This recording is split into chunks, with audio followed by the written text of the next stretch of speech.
Kışımı dondu bəxtimiz, ağarın üstə qaldıyız. Biz bu qışda qovuşabilmədik.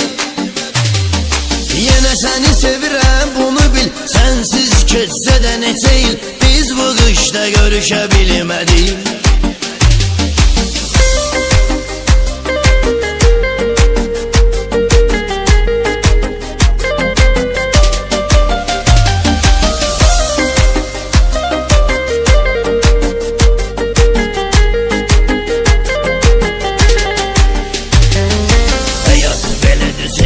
Qovuşmaq olmur, axı qara taleydi barışmaq olmur.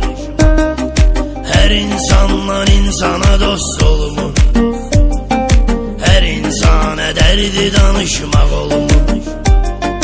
Hər insandan insana dost olmur, hər insana dərdi danışmaq olmur. Qışımı dondu bəxtimiz, ağarın üstə qaldıyız. Biz bu qışda qovuşabilmədik.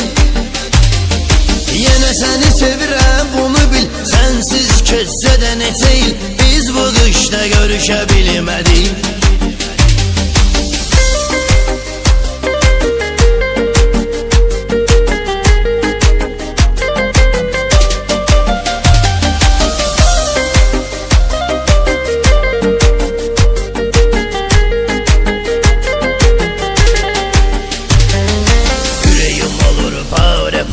Dərdimə yoxdur bu dünyada çarə dərdimə.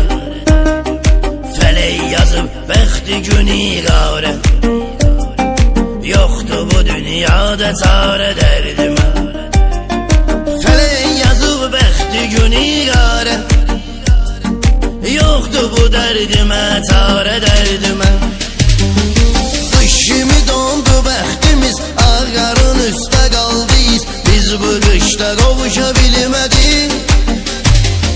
Yenə səni sevirəm, bunu bil. Sənsiz keçsə də neçə il, biz bu qışda görüşəbilmədik.